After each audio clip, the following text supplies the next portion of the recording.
नमस्कार दोस्तों, आर के स्टडी 94 यूट्यूब चैनल पर आप सभी का एक बार फिर से स्वागत है। दोस्तों, अधिगम के पिछले वीडियो में हमने कोहलर, वर्देमर और कोफका का जो अंतर्दृष्टि एवं सूझ का सिद्धांत था उसके बारे में अध्ययन कर लिया था। आज हम अध्ययन करने वाले हैं सामाजिक अधिगम का सिद्धांत, सोशल लर्निंग थ्योरी, जिसका प्रवर्तक अल्बर्ट बांडुरा को माना गया है। किसको माना गया? अल्बर्ट बांडुरा। इस सिद्धांत के प्रकाशन की बात करें तो इस सिद्धांत का जो प्रकाशन के अंतर्गत दो मत प्रस्तुत होते हैं।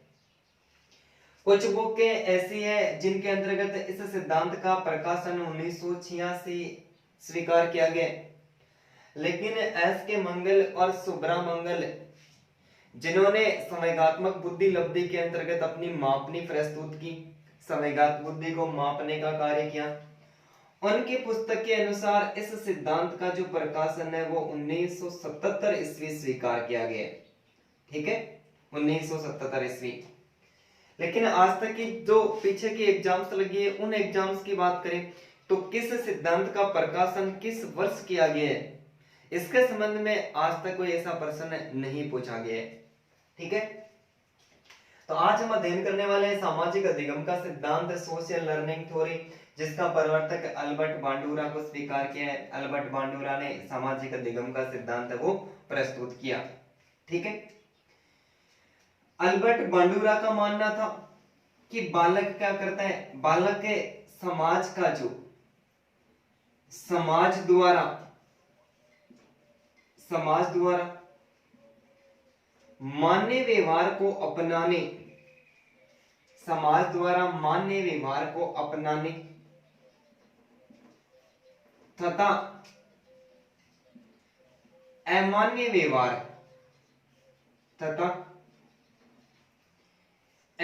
व्यवहार को त्यागने के कारण, अमान्य व्यवहार को त्यागने के कारण इस सिद्धांत का नाम है वो सामाजिक अधिगम का सिद्धांत रखा गया। कि अल्बर्ट बांडुरा का मानना था कि बालक का जो अधिकतम व्यवहार होता है, ठीक है, अधिकतम व्यवहार होता है वह व्यवहार वातावरण से अर्जित होता है। अर्थात बालक क्या करता है, वातावरण से अनेक प्रकार की बातें सीखता है और अनेक प्रकार की बातें सीखकर अपने चरित्र का निर्माण करता है। यदि वो अच्छे चरित्र का निर्माण करता है तब वो क्या करेगा, समाज का जो मान्य व्यवहार है उसकी सीमाएं, उस सीमा के रहकर अंदर रहकर कार्य करेगा, समाज के द्वारा मान्य व्यवहार को अपनाएगा, और जो व्यवहार समाज के द्वारा अमान्य है उस अमान्य व्यवहार का क्या कर देगा, त्याग कर देगा। तो समाज द्वारा मान्य व्यवहार को अपनाने तथा अमान्य व्यवहार को त्यागने के कारण इस सिद्धांत का नाम क्या पड़ा, सामाजिक अधिगम का सिद्धांत। इसके साथ ही अल्बर्ट बांडुरा ने जो प्रयोग किया था, ये प्रयोग एक जीवित जोकर प्रयोग किया था, जीवित जोकर एवं गुड़िया पर प्रयोग किया, जीवित जोकर और गुड़िया पर प्रयोग किया। ये गुड़िया इलेक्ट्रॉनिक गुड़िया थी। कैसी थी? ये एक इलेक्ट्रॉनिक गुड़िया थी। ठीक है, अल्बर्ट बांडुरा ने जीवित जोकर और इस गुड़िया पर प्रयोग किया। इस गुड़िया पर किया गया प्रयोग बेबी डॉल स्टडी के नाम से पुकारा जाता है। अल्बर्ट बांडुरा ने जीवित जोकर और गुड़िया पर प्रयोग किया और इस गुड़िया पर किया गया प्रयोग बेबी डॉल स्टडी के नाम से पुकारा जाता है। इस गुड़िया पर प्रयोग करके अल्बर्ट बांडुरा ने निष्कर्ष निकाला। इस पर, इस गुड़िया पर प्रयोग करके अल्बर्ट बांडुरा ने निष्कर्ष निकाला कि सीखना, क्या करना, सीखना एक व्यक्ति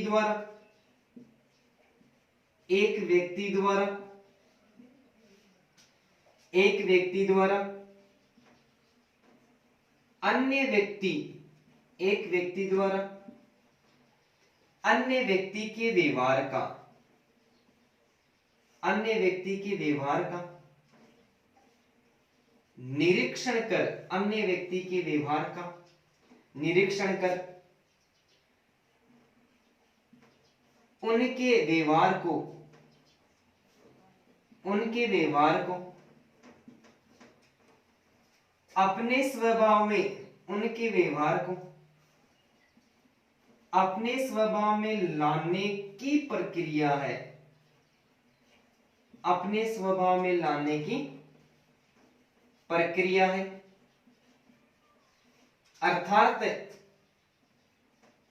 एक व्यक्ति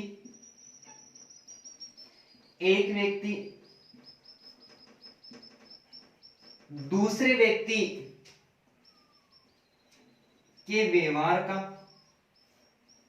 दूसरे व्यक्ति के व्यवहार का अनुकरण, दूसरे व्यक्ति के व्यवहार का अनुकरण करके सीखता है, दूसरे व्यक्ति के व्यवहार का अनुकरण करके सीखता है। एक बार फिर से बात करते हैं। अल्बर्ट बांडुरा ने जो प्रयोग किया वो जीवित जोकर और गुड़िया पर प्रयोग किया। किस पर प्रयोग किया? जीवित जोकर और गुड़िया पर प्रयोग किया। कि अल्बर्ट बांडुरा क्या करता है, एक इलेक्ट्रॉनिक गुड़िया, और इस इलेक्ट्रॉनिक गुड़िया को कक्षा कक्ष में प्रस्तुत करता है। ठीक है, कक्षा कक्ष में जो छोटे बालक थे उन्हें छोटे बालकों के सामने प्रस्तुत करता है, और इलेक्ट्रॉनिक गुड़िया के साथ में एक जीवित जोकर को प्रस्तुत करता है। ठीक है, ये इलेक्ट्रॉनिक गुड़िया थी, कोई सामान्य गुड़िया नहीं थी। इस गुड़िया पर किया गया प्रयोग बेबी डॉल स्टडी के नाम से पुकारा जाता है। ये गुड़िया इलेक्ट्रॉनिक थी। इस गुड़िया को बालकों के सामने लाकर स्टेज पे रख दिया। रखने के बाद में क्या करता है कि ये जो जीवित जोकर है, ये जीवित जोकर इस गुड़िया को लात मारता है, और लात मारने के तुरंत बाद में ये गिर जाती है, और गिरती है तो गिरते ही तुरंत वापस खड़ी हो जाती है। कैसे थी? ये इलेक्ट्रॉनिक थी कि जीवित जोकर इस गुड़िया को लात मारता है, लात मारने के तुरंत बाद में ये क्या हो जाती है? खड़ी हो जाती है, और खड़ी होने के बाद में जीवित जोकर दूसरी तरफ से लात मारता है, तो दूसरी तरफ से लात मारने पर ये गुड़िया दूसरी तरफ गिरती है, लेकिन गिरने के तुरंत बाद में क्या हो जाती है? ये तुरंत खड़ी हो जाती है। छोटे बालक थे और बालकों ने इस प्रकार की जो प्रक्रिया थी, इस प्रकार की जो सीखने की स्थिति थी, इसको पहली बार देखा, और पहली बार देखकर ये जो प्रतिमान था एकदम से आकर्षक था, और आकर्षक होने के कारण बालक इनसे अभिप्रेरित हुए। और छोटे बालक थे तो सारे बालकों का मन यही कर रहा था कि इस गुड़िया के साथ में ये जोकर नहीं होना चाहिए। कौन होना चाहिए? बालक होने चाहिए। तब क्या किया कि इस गुड़िया पर बहुत बार प्रयोग किए। बालकों ने सबसे पहले इस गुड़िया की ओर ध्यान केंद्रित किया, ध्यान केंद्रित किया कि इस गुड़िया को जब जोकर के द्वारा लात मारी जाती है, गिरती है, गिरने के तुरंत बाद में क्या हो जाती है? खड़ी हो जाती है। इस बात को बालकों ने अपने मस्तिष्क में क्या कर लिया? धारण कर लिया। और धारण करने के बाद में जब इंटरवल होती है, तब इस गुड़िया को खेल के मैदान में, कहां पर? खेल के मैदान में रख दी जाती है, और खेल के मैदान में रखकर इसके साथ में बच्चों को छोड़ दिया जाता है। बच्चे क्या करते हैं? इस गुड़िया को, एक बच्चा इधर से आता है, फिर लात मारता है, फिर गिरती है, और फिर लात मारता है, और फिर ये गिरती है। तो इस गुड़िया पर प्रयोग करके कि बालकों ने क्या किया? सर्वप्रथम इसको देखा, और देखने के बाद में अनुकरण किया, या तो सुनकर किया। ठीक है, सुनकर के आधार पर क्या है कि इस गुड़िया से संबंधित जो एक फिल्म थी, और उस जो फिल्म के दृश्य थे, उस फिल्म के दृश्य भी उन बालकों को दिखाया गया। ठीक है, इस गुड़िया से संबंधित एक फिल्म थी, और इस फिल्म के जो दृश्य थे, ये दृश्य भी बालकों को दिखाए गए कि इस प्रकार की एक फिल्म पहले से तैयार की गई थी, जिसमें ये जोकर क्या करता है? इस गुड़िया को लात मारता हुआ या फिर एक अन्य उपकरण इस गुड़िया पर मारता हुआ प्रतीत होता है। इस प्रकार के दृश्य भी बालकों को दिखाए गए। फिर क्या किया? इस गुड़िया को जब खेल के मैदान में रखा गया, तो बालकों ने जो देखा, क्या देखा? ये जीवित जोकर इस गुड़िया को लात मारता है, लात मारने के बाद में ये गिरती है, लेकिन इलेक्ट्रॉनिक होने के कारण गिरने के तुरंत बाद में वापस से खड़ी हो जाती है। तब बालकों ने सुनकर इस फिल्म के माध्यम से कुछ सुनाया, देखकर उस ज्ञान को क्या किया? अपने मस्तिष्क में धारण किया, और उस सीखे हुए ज्ञान का फिर क्या किया? स्वयं के क्रियाकलापों द्वारा पूरी तरह से प्रस्तुत किया। और जब स्वयं के क्रियाकलापों द्वारा प्रस्तुत किया, तो प्रस्तुत करने के बाद में बालकों को कुछ बाह्य अनुक्रियाएं प्राप्त हुई, उन बाह्य अनुक्रिया में कुछ अनुक्रियाएं ऐसी थी जो सकारात्मक थी, उन बालकों को अपना लिया, और जो नकारात्मक थी उनको पूरी तरह से त्याग कर दिया। तो इससे अल्बर्ट बांडुरा ने जीवित जोकर और गुड़िया पर प्रयोग करके निष्कर्ष निकाला कि एक व्यक्ति अन्य व्यक्ति के व्यवहार का क्या करता है, निरीक्षण करता है। सबसे पहले उसके व्यवहार को अच्छी तरह से देखता है, निरीक्षण करता है, और निरीक्षण करने के बाद में उनके व्यवहार को अपने व्यवहार में, अपने स्वभाव में लाने की प्रक्रिया को क्या कहा है, सीखना कहा है। कि सीखना एक व्यक्ति द्वारा अन्य व्यक्ति के व्यवहार का निरीक्षण करे। यहाँ पर जीवित जोक ने इस गुड़िया को लात मारी, लात मारने के बाद में गिरी, और गिरने के बाद में ये वापस खड़ी हुई। इस विषय वस्तु का बालकों ने क्या किया, निरीक्षण किया, और निरीक्षण करने के बाद में जब खेल के मैदान में इस गुड़िया को रखी गई तो उनके व्यवहार को अपने स्वभाव में लाने की प्रक्रिया, जिस प्रकार का व्यवहार इस जीवित जोकर का देखा, इसके व्यवहार को बालकों ने अपनाया, और अपनाने के बाद में जब खेल के मैदान में इस गुड़िया को रखा गया तो जो प्रतिक्रिया जोकर ने अपनाई थी वो की वो प्रतिक्रिया किन्होंने अपनाई, बालकों ने अपनाई। अर्थात एक व्यक्ति दूसरे व्यक्ति के व्यवहार का अनुकरण करके सीखता है। अनुकरण का अर्थ होता है या तो बालक देखकर या फिर वो सुनकर सीखता है। ठीक है, बालक किसी भी विषय वस्तु को देखता है या देखने के बाद में क्या करता है, सुनता है कि फिल्म के दृश्य भी दिखाएगी, साथ में उनसे संबंधित कुछ आकर्षक बातें भी बताएगी। तो बालक देखकर या फिर सुनकर सीखता है। जब बालक इस फिल्म के दृश्य को देखकर और सुनकर सीखता है, इस अवस्था को या इस प्रक्रिया को अल्बर्ट बांडुरा ने मॉडलिंग की संज्ञा दी। किसकी संज्ञा दी, मॉडलिंग की संज्ञा दी। ठीक है, एक व्यक्ति दूसरे व्यक्ति के व्यवहार का अनुकरण यानी देखकर या सुनकर सीखता है। यदि बालक देखकर और सुनकर सीखता है, इस प्रकार के सीखने को किसकी संज्ञा दी, मॉडलिंग की संज्ञा दी। तथा साथ में इस बात को भी स्वीकार किया कि बालक जब किसी विषय वस्तु को इस प्रकार से सीखता है तो सीखने के लिए उसका प्रक्षेण अथवा निरीक्षण, प्रक्षेण अथवा निरीक्षण यानी ऑब्जर्वेशन, इस प्रक्षेण तथा निरीक्षण का बहुत बड़ा महत्व होता है। क्या होता है, बहुत बड़ा महत्व होता है। इसलिए प्रक्षेण या निरीक्षण शब्द का जो पहली बार प्रयोग है, इस प्रक्षेण या निरीक्षण शब्द का पहली बार प्रयोग है इस अल्बर्ट बांडुरा के द्वारा किया गया है। और मनोविज्ञान में जो व्यक्तित्व मापन की जो विधियां पढ़ते हैं, वहां पर यदि निरीक्षण विधि की बात करें तो निरीक्षण विधि या फिर सार्वभौमिक जो विधि कहते हैं, वो विधि किसके द्वारा दी गई, वो वॉटसन के द्वारा दी गई। बल्कि निरीक्षण और प्रक्षेण जो शब्द है, इसका जो पहली बार प्रयोग है किसके द्वारा किया गया, अल्बर्ट बांडुरा के द्वारा। निष्कर्ष निकाला कि एक व्यक्ति दूसरे व्यक्ति के व्यवहार का अनुकरण करके सीखता है, यानी देख कर सुनकर सीखता है। इस प्रकार के सीखने को तो मॉडलिंग की संज्ञा दी। और यदि अनुकरण के माध्यम से सीखता है तो इसके अंतर्गत व्यक्ति का जो निरीक्षण है, ऐसे निरीक्षण का सबसे बड़ा महत्व होता है। यदि बालक किसी भी विषय वस्तु को अनुकरण करके सीखता है, इस प्रकार के सीखने को सामाजिक सीखना कहा। इस प्रकार के सीखने को क्या कहा, सामाजिक सीखना, सोशल लर्निंग। इस प्रकार के सीखने को तो सोशल लर्निंग कहा, तथा इस आधार पर अपने सिद्धांत को क्या नाम दिया, सामाजिक अधिगम का सिद्धांत नाम दिया। सामाजिक अधिगम का सिद्धांत नाम दिया, सोशल लर्निंग थ्योरी नाम दिया। ठीक है, एक बार फिर से बात करते हैं कि सामाजिक अधिगम का सिद्धांत, सोशल लर्निंग थ्योरी, प्रवर्तक इसको स्वीकार किया अल्बर्ट बांडुरा ने। कब दिया, 1977 ईस्वी में। अल्बर्ट बांडुरा का मानना था कि बालक का जो लगभग व्यवहार है वो वातावरण के द्वारा अर्जित होता है। अर्थात बालक वातावरण से अनेक प्रकार की बातें सीखता है और सीखकर अपने चरित्र का निर्माण करता है। अर्थात समाज द्वारा मान्य व्यवहार को अपनाने और अमान्य व्यवहार को त्यागने के कारण भी इस सिद्धांत को किस नाम से पुकारा जाता है, सामाजिक अधिगम के सिद्धांत के नाम से पुकारा जाता है। अल्बर्ट बांडुरा ने जो प्रयोग किया वो किस पर किया, जीवित जोकर और गुड़िया पर प्रयोग किया। और जीवित जोकर और गुड़िया पर किया गया प्रयोग किस नाम से पुकारा जाता है, बेबी डॉल स्टडी के नाम से पुकारा जाता है। इस गुड़िया पर प्रयोग करके निष्कर्ष निकाला किसने, अल्बर्ट बांडुरा ने निष्कर्ष निकाला कि इस गुड़िया पर प्रयोग किया, एक गुड़िया इलेक्ट्रॉनिक थी, इस गुड़िया को और इस गुड़िया से संबंधित एक फिल्म तैयार गई थी, उसके दर से बालकों के सामने प्रस्तुत की, जिसके अंतर्गत ये जोकर क्या करता है, जोकर इस गुड़िया को लात मारता है और लात मारने के बाद में ये इलेक्ट्रॉनिक गुड़िया थी तुरंत वापस खड़ी हो जाती है, फिर लात मारता और फिर खड़ी हो जाती है। फिर क्या किया, बालकों ने इस प्रकार की अवस्था को निरीक्षण के माध्यम से देखा और देखकर अपने मस्तिष्क में इस बात को स्वीकार कर लिया कि जब जीवित जोकर इस गुड़िया को लात मारता है, लात मारने के बाद में गिरती है, गिरकर वापस खड़ी हो जाती है। फिर इस गुड़िया को खेल के मैदान में रख दी और खेल के मैदान में अब इस गुड़िया के साथ में जीवित जोकर नहीं था, बल्कि कौन थे, जिन बच्चों ने निरीक्षण किया, देखा, वो सारे के सारे बच्चे थे।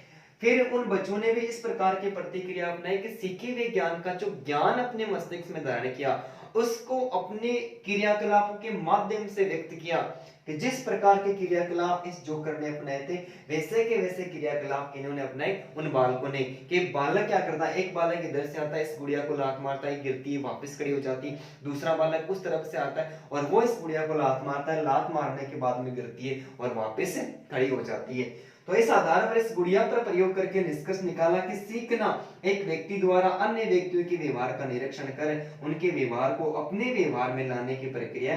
जिस प्रकार के इस जीवित जोकर ने जो प्रतिक्रिया की, वो की वो प्रतिक्रिया किन्होंने अपनाई, बालकों ने अपनाई, किस आधार पर अपनाई, इस निरीक्षण के आधार पर अपनाई। अर्थात एक व्यक्ति दूसरे व्यक्ति के व्यवहार का अनुकरण करके सीखता है। निष्कर्ष निकाला कि एक व्यक्ति दूसरे व्यक्ति के व्यवहार को या तो देखकर सीखता है या फिर सुनकर सीखता है। यदि अनुकरण के माध्यम से सीखता है तो इस प्रकार के सीखने को किसकी संज्ञा दी, मॉडलिंग की संज्ञा दी। और साथ ही इस बात को स्वीकार किया कि बालक यदि अनुकरण करके देखता है तो अनुकरण करने में बालक का जो निरीक्षण या प्रक्षेपण है, इस निरीक्षण अर्थात प्रक्षेपण यानी ऑब्जर्वेशन का सबसे बड़ा महत्व रहता है। तो प्रक्षेपण या निरीक्षण शब्द का जो पहली बार प्रयोग किया गया था वो किसके द्वारा किया गया था, अल्बर्ट बांडुरा के द्वारा किया गया था। और निरीक्षण विधि सर्वप्रथम किसके द्वारा प्रस्तुत की, तो वो वॉटसन के द्वारा प्रस्तुत की गई थी। ठीक है, यदि बालक अनुकरण के द्वारा सीखता है, इस प्रकार के सीखने को क्या नाम दिया, सामाजिक सीखना नाम दिया, तथा आपने सिद्धांत को क्या नाम दिया, सामाजिक अधिगम का सिद्धांत नाम दिया। किसने, अल्बर्ट बांडुरा ने। ठीक है,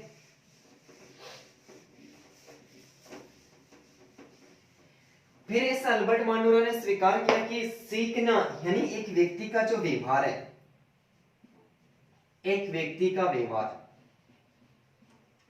एक व्यक्ति का व्यवहार संज्ञानात्मक, एक व्यक्ति का व्यवहार है वो संज्ञानात्मक, व्यवहारात्मक, व्यवहारात्मक तथा एवं पर्यावरणीय कारकों की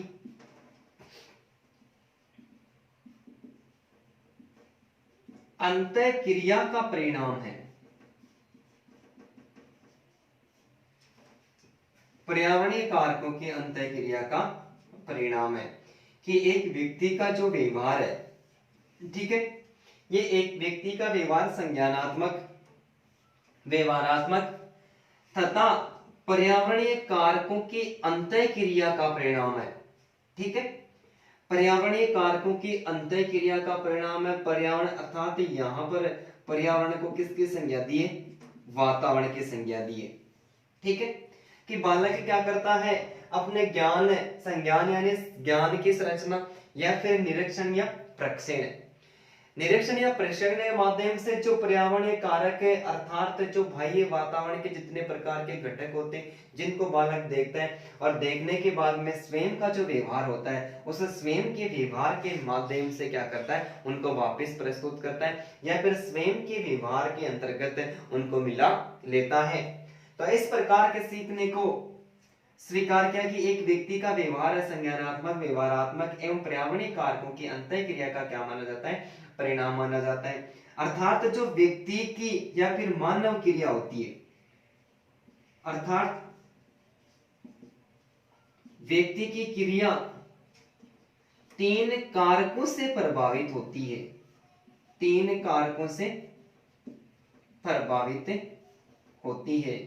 व्यक्ति की अनुक्रिया को 3 कारक प्रभावित करते हैं। यदि सबसे पहले कारक की बात करें तो सबसे पहला था बाह्य वातावरण। बाह्य वातावरण, एक्सटर्नल इन्वायरमेंट, ठीक है। उसके बाद में दूसरा था संज्ञानात्मक घटनाएं। संज्ञानात्मक घटनाएं, कॉग्निटिव इवेंट्स, कॉग्निटिव इवेंट्स। और तीसरा था व्यवहार, बिहेवियर, ठीक है। अल्बर्ट बांडुरा ने स्वीकार किया कि एक व्यक्ति का व्यवहार वो संज्ञानात्मक, व्यवहारात्मक एवं पर्यावरणीय कारकों की अंतःक्रिया का परिणाम माना जाता है। अर्थात एक व्यक्ति का जो व्यवहार है वो व्यक्ति का व्यवहार 3 कारकों से प्रभावित होता है, जिसमें पहला कारक है बाह्य वातावरण। ये जो बाह्य वातावरण है ये अन्य व्यक्ति का व्यवहार है। किसका व्यवहार है? ये अन्य व्यक्ति का व्यवहार है, अन्य व्यक्ति का व्यवहार है। इसके साथ में जो संज्ञानात्मक घटनाएं, ये संज्ञानात्मक घटनाएं ज्ञान की संरचना, किसकी? ज्ञान की संरचना तथा प्रक्षेण एवं निरीक्षण है। प्रक्षेण एवं निरीक्षण है। और जो ये व्यवहार है, ये व्यवहार व्यक्ति के स्वयं का व्यवहार है। किसका व्यवहार है? व्यक्ति के स्वयं का व्यवहार, व्यक्ति के स्वयं का व्यवहार है।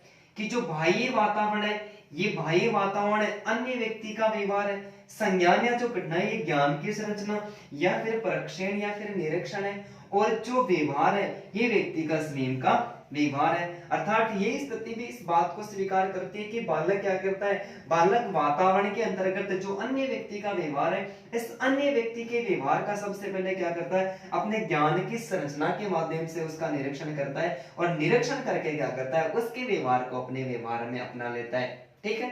तो एक व्यक्ति दूसरे व्यक्ति के व्यवहार को किसी भी आधार पर अनुकरण के माध्यम से या फिर निरीक्षण के माध्यम से सीखता है। इस प्रकार के सीखने को क्या कहा है? सामाजिक सीखना कहा है। और अपने सिद्धांत को क्या नाम दिए? सामाजिक अधिगम का सिद्धांत नाम दिया है। साथ ही अल्बर्ट बांडुरा ने एक अपनी पुस्तक का प्रकाशन किया और अल्बर्ट बांडुरा की पुस्तक थी सोशल लर्निंग थॉट। पुस्तक social learning thought, social learning thought, सामाजिकता सीखने के विचार, सामाजिकता सीखने के विचार। अल्बर्ट बांडुरा ने अपनी पुस्तक सोशल लर्निंग थॉट यानी सामाजिकता सीखने के विचार, सोशल लर्निंग थॉट पुस्तक के अंतर्गत इस सामाजिक अधिगम की व्याख्या की। किसकी? सामाजिक अधिगम की व्याख्या की। व्याख्या करने के बाद में अपने सिद्धांत के कुल 4 चरण या सोपान बताए। कितने? कुल 4 चरण या फिर सोपान बताए। उन्हें 4 चरण या सोपान की बात करें तो सबसे पहला था अवधान। पहला था अवधान, अटेंशन। दूसरा था धारण, रिटेंशन। तीसरा था पुनः प्रस्तुतिकरण, पुनः प्रस्तुतिकरण, रिप्रोडक्शन। और चौथा था पुनर्बलन, चौथा था पुनर्बलन, रेनफोर्समेंट, ठीक है। अल्बर्ट बांडुरा ने अपनी पुस्तक सोशल लर्निंग थॉट सामाजिकता सीखने के विचार का प्रकाशन करवाया और प्रकाशन करवाने के साथ में सामाजिक अधिगम की व्याख्या की और व्याख्या करके सामाजिक अधिगम का जो सिद्धांत था इस सिद्धांत के कुल कितने चरण बताएं? 4 चरण या फिर 4 सोपान बताएं। ठीक है, जिसमें पहला सोपान था अवधान यानी अटेंशन। पहला सोपान था अवधान, अटेंशन। ठीक है, अवधान का शाब्दिक अर्थ होता है ध्यान केंद्रित करने की योग्यता। ध्यान केंद्रित करने की योग्यता। अटेंशन यानी अवधान, और अवधान का शाब्दिक अर्थ होता है ध्यान केंद्रित करने की योग्यता।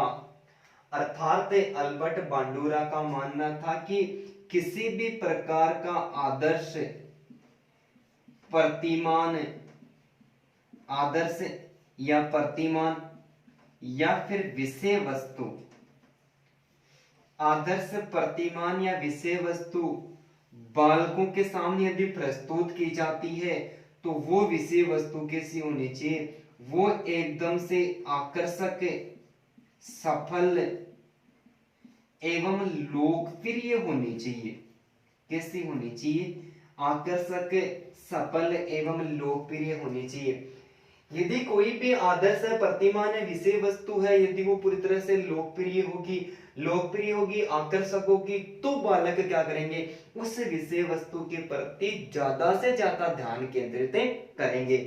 कि अवधान का शाब्दिक अर्थ होता है ध्यान केंद्रित करने की योग्यता, अर्थात बालकों के सामने किसी भी प्रकार का कोई आदर्श है, कोई प्रतिमान है, यदि प्रस्तुत किया जा रहा है तो वो कैसा होना चाहिए? आकर्षक होना चाहिए। जैसे अल्बर्ट बांडुरा ने एक गुड़िया को प्रस्तुत किया और वो गुड़िया इलेक्ट्रॉनिक थी। इलेक्ट्रॉनिक होने के साथ में वो इतनी आकर्षक थी कि जब जोकर उसको लात मारता है और लात मारते ही वापस खड़ी हो जाती है। इसका मतलब वो लोकप्रिय थी और बालकों ने इस प्रकार की जो प्रतिमान था, आदर था, उसको पहली बार देखा और पहली बार देखा आकर्षक और लोकप्रिय होने के कारण बालकों का ध्यान किधर गया? उससे आदर्श की तरफ चला गया। तो अवधान का शाब्दिक अर्थ होता है ध्यान केंद्रित करने की योग्यता, अर्थात बालकों के सामने किसी भी प्रकार का आदर्श या प्रतिमान प्रस्तुत किया जाए तो वो कैसा होना चाहिए? लोकप्रिय, सफल और आकर्षक होना चाहिए। यदि वो आकर्षक होगा तो बालक क्या करेंगे? उस आदर्श, प्रतिमान या विषय वस्तु की तरफ अधिक से अधिक ध्यान केंद्रित करेंगे। दूसरा है धारण, रिटेंशन। धारण का अर्थ होता है अपने मस्तिष्क में धारण करना, कि बालक क्या करता है कि जिस प्रतिमान या आदर्श को देखता है, इस आदर्श को प्रतिमाओं के माध्यम से, किसके माध्यम से? प्रतिमाओं के माध्यम से, या तो उसकी एक फिल्म बना लेता है प्रतिमाओं के माध्यम से, या फिर उसको शब्दों के माध्यम से।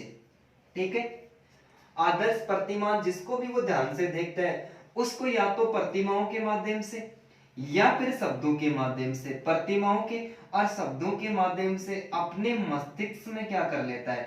अपने मस्तिष्क में धारण करता है कि जिसका निरीक्षण किया, जिसको ध्यान से देखा, देखने के बाद में उस सारे ज्ञान को क्या किया? अपने मस्तिष्क में धारण कर लिया।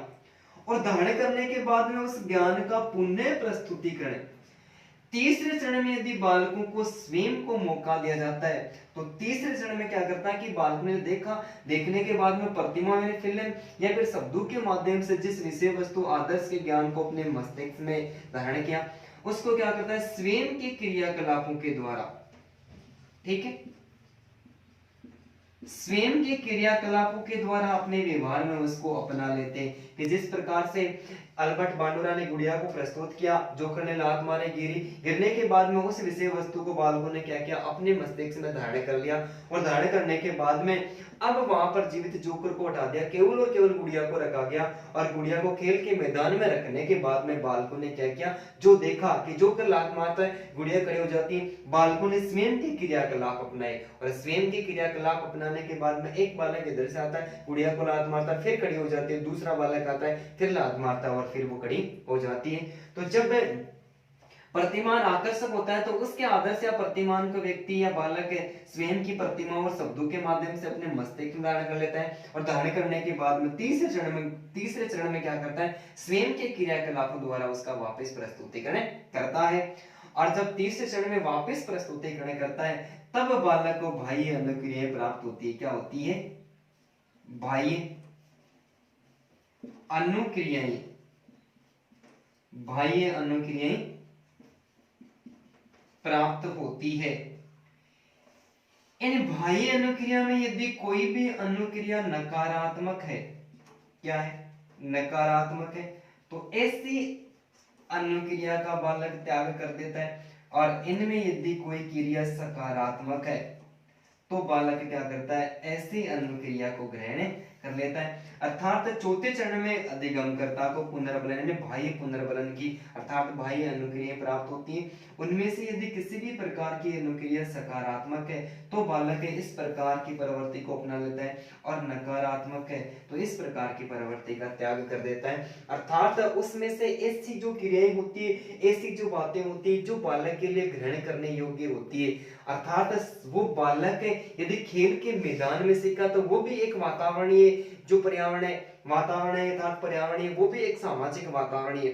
उसके अंतर्गत भी बालक क्या करता है? अन्य बालकों के साथ में अंतःक्रिया करता है, और वहां से यदि बातें स्वीकार करता है और उनमें से जो सीखने योग्य बातें होती है उन सारी सीखने योग्य बातों को वो ग्रहण कर लेता है, और उनमें से यदि त्यागने योग्य बातें होती है उनका वो बुरी तरह से त्याग कर देता है। यदि बातें सकारात्मक होती है और सकारात्मक सीखने के लिए उसको फिर से अवसर दिया जाता है तब भी वो क्या करता है? उसको ग्रहण कर लेता है। यदि एक बार नकारात्मक प्रभाव पड़ता है तो उस प्रकार की विषय वस्तु को बालक कभी भी नहीं सीखता है।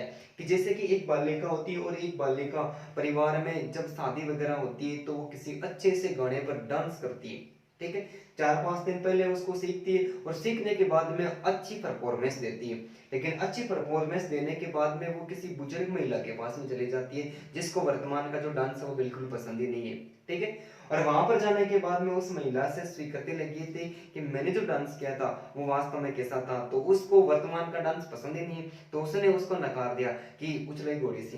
तो इस प्रकार की जो बातें होती हैं अब वो क्या करेगी कि दोबारा नाचने का नाम ही नहीं लेगी। तो इस प्रकार से बालक को यदि नकारात्मक अनुक्रिया प्राप्त होती है तो ऐसे व्यवहार को वो करना ही त्याग देता है। यदि सकारात्मक अनुक्रिया प्राप्त होती है तब क्या करता है? उसको बार बार अपना लेता है, ठीक है। अब हम बात करते हैं इससे सामाजिक अधिगम सिद्धांत का शैक्षिक महत्व है, यानी शिक्षा के क्षेत्र में इस सिद्धांत का क्या महत्व है, शैक्षिक महत्व है, ठीक है। शैक्षिक महत्व के अंतर्गत सबसे पहले बात ये निकल के आती है कि अल्बर्ट बांडूरा का मानना है कि बालक का जो अधिकतम व्यवहार होता है ये अधिकतम व्यवहार वातावरण के द्वारा अर्जित होता है। किसके द्वारा? वातावरण के द्वारा अर्जित होता है। अर्थात बालक क्या करता है? वातावरण से अनेक बातें सीखता है, अनेक बातें सीखता है, और अनेक बातें सीख कर क्या करता है?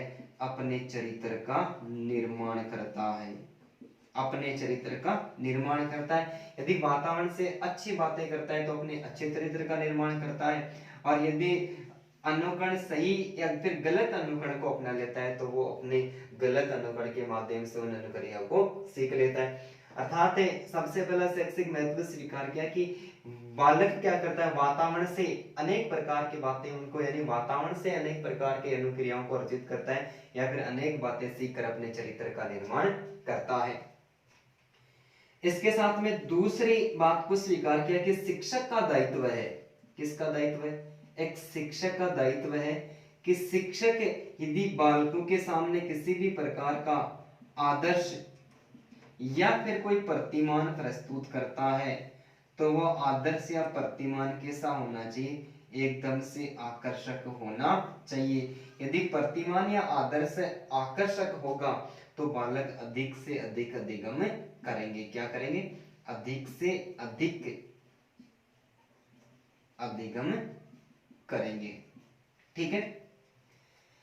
इसके अलावा तीसरा जो शैक्षिक महत्व है ये स्वीकार किया कि ये जो सिद्धांत है ये बालक के व्यक्तित्व निर्माण ये बालक के व्यक्तित्व निर्माण एवं सामाजिक निर्माण, व्यक्तित्व निर्माण एवं सामाजिक निर्माण में विशेष उपयोगी है। व्यक्तित्व निर्माण अर्थात सामाजिक, यानी बालक सर्वाधिक कहां से सीखता है? समाज के लोगों से, दूसरे लोगों से बातें सीखता है और दूसरे लोगों की बातें या उनके क्रियाकलापों को देखकर अपने व्यक्तित्व का निर्माण कर लेता है। तो ये सिद्धांत व्यक्तित्व निर्माण या सामाजिक निर्माण में विशेष उपयोगी माना जाता है। अर्थात इस सिद्धांत के अंतर्गत अल्बर्ट बांडुरा ने स्वीकार किया कि जो छोटे बालक होते हैं, कैसे बालक? जो छोटे बालक होते हैं, इन छोटे बालकों को सही और गलत का बिल्कुल भी पता नहीं होता है। सही और गलत क्या होता है? सही और गलत का बिल्कुल भी पता नहीं होता है। तब क्या करता है ये बालक? कभी कभी गलत अनुक्रियाओं को अपना लेता है। ठीक है, इन गलत अनुक्रियाओं से बचने के लिए, इनसे बचने के लिए, गलत अनुक्रियाओं से बचने के लिए बालकों के सामने हमेशा जो सकारात्मक बातें होती है या फिर सकारात्मक जो स्थितियां होती है, ये सकारात्मक स्थितियां ही बालकों के सामने या फिर सकारात्मक जो गतिविधियां होती है वो इन छोटे बालकों के सामने करनी चाहिए। सकारात्मक गतिविधियों को सीखेंगे तो बालक क्या करेंगे? एकदम से जो व्यवहार करेंगे उसको गलत कभी भी नहीं करेंगे, वो भी एकदम से सही व्यवहार करेंगे। इसके अलावा इस सिद्धांत का एक और से एक महत्व है कि जो शिक्षक, इस सिद्धांत को मानने वाले जितने भी शिक्षक है, ठीक है, इस सिद्धांत को मानने वाले जो शिक्षक है वो शिक्षक रेडियो तथा टेलीविजन, रेडियो तथा टेलीविजन के द्वारा भी अनुकरण करके, ठीक है, रेडियो तथा टेलीविजन का अनुकरण करके भी बालक यदि सीखता है तो उस सीखने पर बल देता है। रेडियो और टेलीविजन का जो प्रयोग है इस सिद्धांत के माध्यम से क्यों? क्योंकि अल्बर्ट बांडुरा ने भी क्या किया कि फिल्म के माध्यम से गुड़िया और जीवित जोकर के जो दृश्य थे वो उन बालकों के सामने प्रस्तुत किए। उनमें से जो प्रतिभाशाली बालक था उन्होंने पहले ग्रहण कर लिया और जो सामान्य बुद्धि का था उन्होंने 2 बार देखने के बाद में ग्रहण किया। इसके अलावा जो छोटे बालक और मंदबुद्धि थे उन्होंने 3-4 बार देखने के बाद में भी क्या कर लिया? ग्रहण कर लिया। इस प्रकार कक्षा में 3 प्रकार के समूह बन के प्रतिभाशाली, सामान्य बुद्धि और मंदबुद्धि। तो बालक क्या करते हैं? उस रेडियो और जो टीवी होती है इनका जो अनुकरण है, इनका अनुकरण करके भी क्या करते हैं? सीख लेते हैं और सीख कर अपने व्यवहार में उस सभी प्रकार की जो प्रतिक्रियाएं होती है जिनका अनुकरण करते हैं अपने व्यवहार में अपनाते थे और अपनाने के बाद में समाज के लोग जिस प्रकार का व्यवहार करते हैं उस प्रकार का वो व्यवहार करने लग जाते हैं। तब इस सिद्धांत को किस नाम से स्वीकार किया? सामाजिक अधिगम के सिद्धांत का नाम दिया। ठीक है, तो इस प्रकार की जो अवस्था थी वो प्रस्तुत की और प्रस्तुत करने के बाद में भी स्वीकार किया कि कक्षा कक्ष के अंतर्गत, किसके अंतर्गत? कक्षा कक्ष के अंतर्गत एक शिक्षक को भी क्या करना चाहिए? जो स्थितियां होती है वो सकारात्मक है तथा साथ ही आकर्षक और आदर्श जो प्रतिमान होते हैं वो सारे के सारे बच्चों के सामने प्रस्तुत करने चाहिए, जिसके माध्यम से बच्चे क्या करेंगे? हमेशा जाता है। तो सामाजिक अधिगम का जो सिद्धांत था वो तो अल्बर्ट बांडुरा के द्वारा दिया गया था और सामाजिक विकास का या फिर सामाजिक सांस्कृतिक या फिर सामाजिक संज्ञानात्मक विकास का सिद्धांत है, ये सिद्धांत लेव सिमनोविच वाइगोत्स्की के द्वारा दिया गया था। ये रूस का एक मनोवैज्ञानिक था, यानी रूसी मनोवैज्ञानिक था। और इस वाइगोत्स्की का जो जन्म वो 1896 ईस्वी में हुआ। कब हुआ? 1896 ईस्वी में हुआ। और 1896 में रूस में जन्म होने के बाद 1924 ईस्वी से लेकर 1934 ईस्वी तक, ठीक है, 1924 से लेकर 1934 ईस्वी तक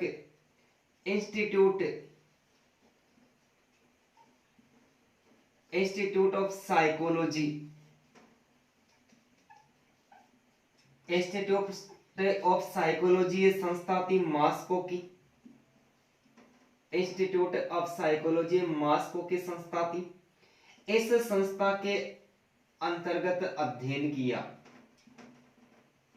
ठीक है, वाइगोत्स्की का जन्म 1896 ईस्वी में हुआ था और इसके बाद में 1924 से लेकर 1934 ईस्वी तक इंस्टीट्यूट ऑफ साइकोलॉजी एक मॉस्को की संस्था थी। इस संस्था के अंतर्गत क्या किया, अध्ययन किया। अध्ययन करने के बाद में इन्होंने सामाजिक एवं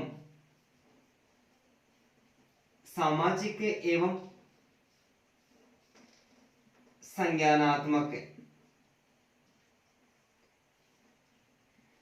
बालक के सामाजिक एवं संज्ञानात्मक जो विकास था, इस विकास पर सर्वाधिक बल दिया।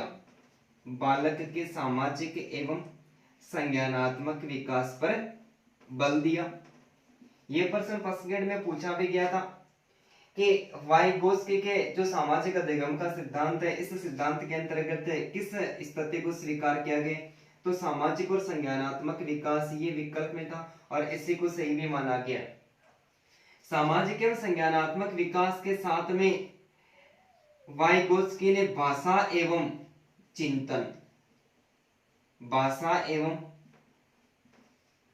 चिंतन पर भी अपने विचार प्रस्तुत किए। चिंतन पर भी क्या क्या अपने विचार प्रस्तुत किए। 1924 से लेकर 1934 के अंतर्गत वाइगोत्स्की ने बहुत सारी पुस्तकें लिखी। इन पुस्तकों में से एक पुस्तक 1933 ईस्वी में लिखी, एक पुस्तक 1933 ईस्वी में लिखी, और 33 में लिखी जो पुस्तक थी, उस पुस्तक का नाम था play and it's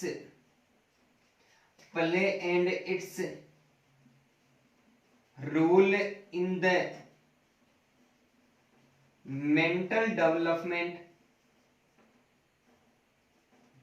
mental development of the child. 1933 ईस्वी में एक पुस्तक लिखी जिसका नाम था play and its role in the mental development of the child. इस पुस्तक का 1933 ईस्वी में प्रकाशन करवाया और प्रकाशन करवाने के बाद इसी पुस्तक के अंतर्गत अपने सामाजिक विकास का सिद्धांत या फिर सामाजिक सांस्कृतिक या फिर सामाजिक संज्ञानात्मक जो विकास का सिद्धांत है, ऐसे सिद्धांत का पूरी तरह से प्रतिपादन किया। ठीक है, प्रतिपादन करने के बाद में ऐसा माना जाता है कि जो वाइगोत्स्की है, इस वाइगोत्स्की ने जीन पियाजे के संज्ञानात्मक विकास का सिद्धांत, जीन पियाजे के जो संज्ञानात्मक विकास का सिद्धांत था, जीन पियाजे का संज्ञानात्मक जो विकास का सिद्धांत था, इस संज्ञानात्मक विकास के सिद्धांत का क्या किया, अनुकरण किया। ठीक है, जीन पियाजे के संज्ञानात्मक विकास के सिद्धांत का अनुकरण किया और अनुकरण करने के बाद में इस सिद्धांत की जो स्थिति थी उस स्थिति को स्वीकार किया और स्वीकार करके कहा कि एक व्यक्ति या बालक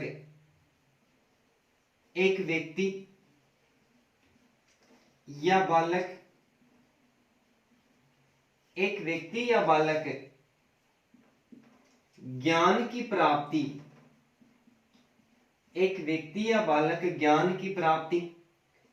स्वयं करता है, ज्ञान की प्राप्ति स्वयं करता है। इस बात को तो स्वीकार किया, परंतु साथ में स्वीकार किया कि जो बालक ज्ञान की प्राप्ति स्वयं करता है, ये ज्ञान एकाकी नहीं हो सकता, यानी केवल और केवल बालक पर ही आधारित नहीं हो सकता। जीन पियाजे ने तो इसी बात को स्वीकार किया कि एक व्यक्ति या बालक है वो ज्ञान की प्राप्ति स्वयं करता है, अर्थात बालक जो बड़ा होता है वो वातावरण के साथ में अंतःक्रिया करता है और अंतःक्रिया करके कल्पना शक्ति, चिंतन मनन की शक्ति, तर्क वितर्क की शक्ति को स्वीकार कर लेता है। इस बात को स्वीकार किया था जीन पियाजे ने, लेकिन संज्ञानात्मक विकास के सिद्धांत का अनुकरण करके एक ही बात को स्वीकार किया वाइगोत्स्की ने कि एक व्यक्ति या बालक ज्ञान की प्राप्ति स्वयं करता है, लेकिन स्वयं करने के साथ में ये ज्ञान है ये एकांकी बिल्कुल भी नहीं हो सकता। इस ज्ञान पर एक बालक की भाषा विकास, बालक के भाषा विकास, साथ में सामाजिक विकास, भाषा विकास है, सामाजिक विकास है, इसके साथ में ऐतिहासिक विकास, ऐतिहासिक विकास, और इसके साथ में जो बालक का जो सांस्कृतिक विकास होता है, इस सांस्कृतिक विकास का बहुत बड़ा योगदान होता है। कि जीन पियाजे के संज्ञानात्मक विकास के सिद्धांत का अनुकरण किया और अनुकरण करने के बाद में इस सिद्धांत से एक बात को स्वीकार किया कि एक व्यक्ति या जो बालक होता है वो ज्ञान की प्राप्ति क्या करता है, स्वयं ही ज्ञान की प्राप्ति करता है। ठीक है, लेकिन स्वयं की ज्ञान की प्राप्ति तो करता है, लेकिन वह ज्ञान एकांकी नहीं हो सकता कि वो स्वयं के द्वारा ग्रहण किया हुआ नहीं हो सकता। वो वातावरण के साथ में अंतर क्रिया करता है, अन्य लोगों के साथ में अंतर संबंध स्थापित करता है, और अंतर संबंध स्थापित करे अपने भाषा विकास, सामाजिक विकास, ऐतिहासिक विकास और सांस्कृतिक विकास कर लेता है। तो ज्ञान की प्राप्ति में भाषा के विकास, सामाजिक विकास, ऐतिहासिक विकास और जो सांस्कृतिक विकास होता है, इस सांस्कृतिक विकास का महत्वपूर्ण योगदान होता है। जैसे उदाहरण प्रस्तुत किया कि जैसे जल के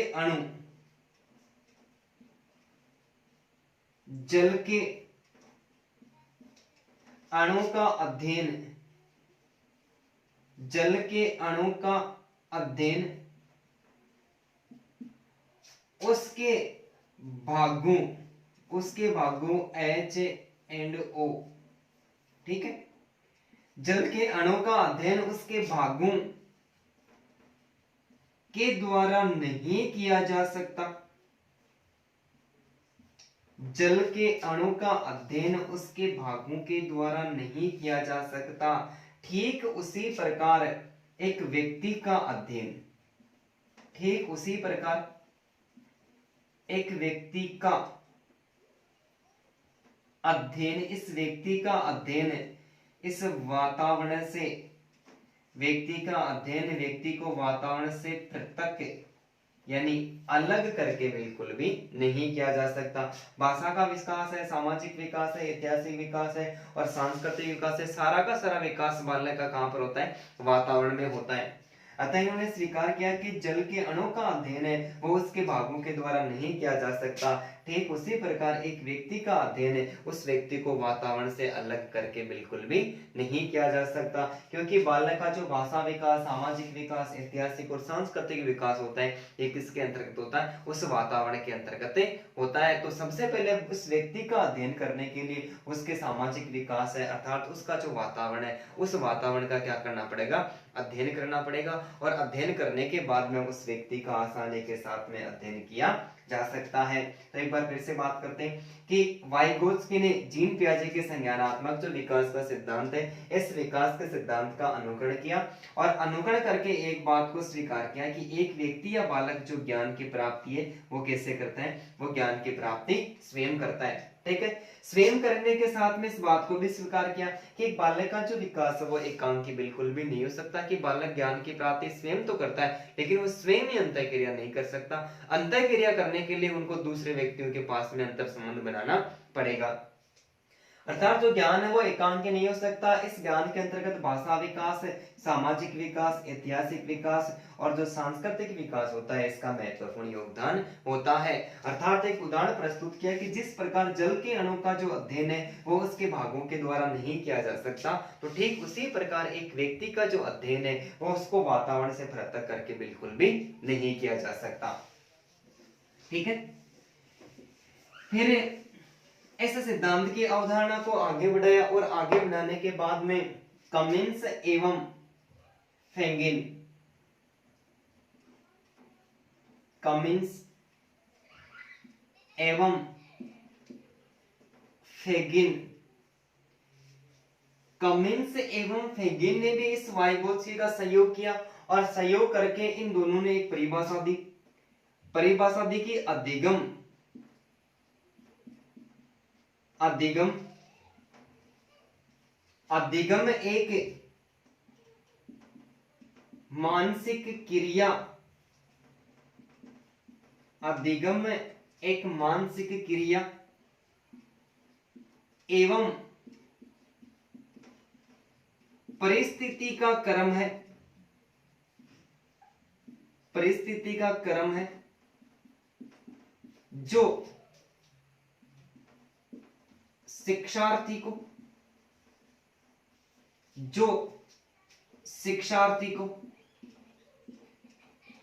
परिवर्तन की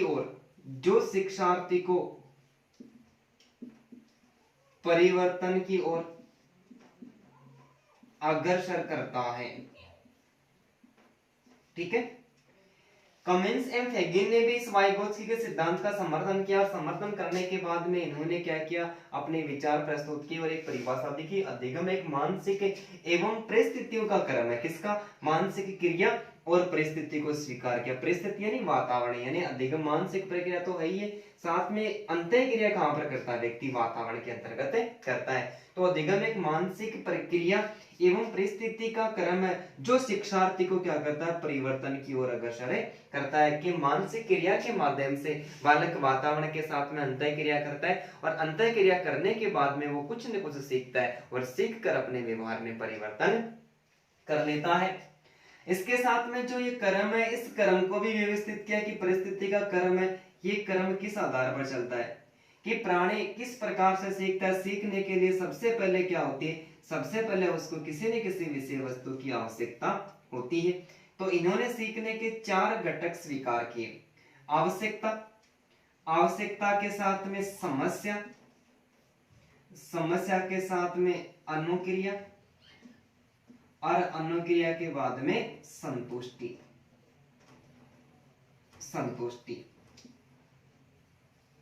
नीड, प्रॉब्लम, रेस्पॉन्स और सटिस्फिकेशन।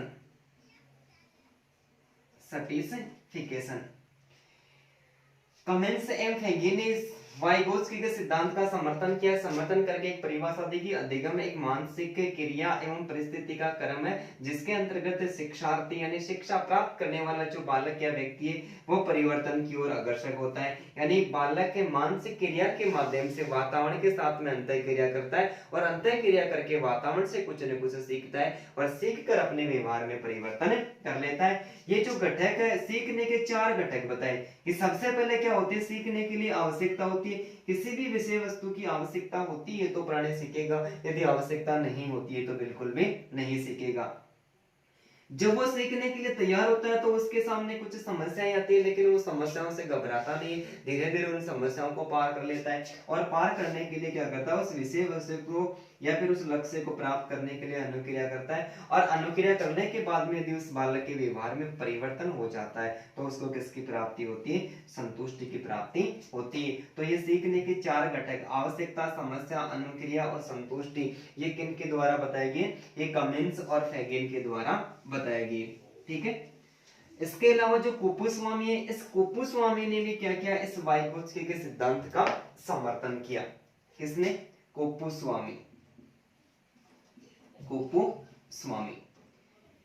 कुपुस्वामी ने वाइगोत्स्की के सिद्धांत का समर्थन किया और समर्थन करके इन्होंने एक पुस्तक लिखी, एडवांस एजुकेशनल साइकोलॉजी।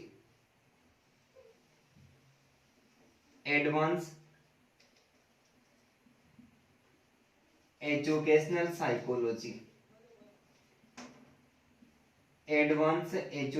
साइकोलॉजी पुस्तक लिखी और इस पुस्तक के अंतर्गत इन्होंने भी एक अवधारणा प्रस्तुत की और अवधारणा प्रस्तुत करके कहा कि अधिगम एक मानसिक प्रक्रिया है।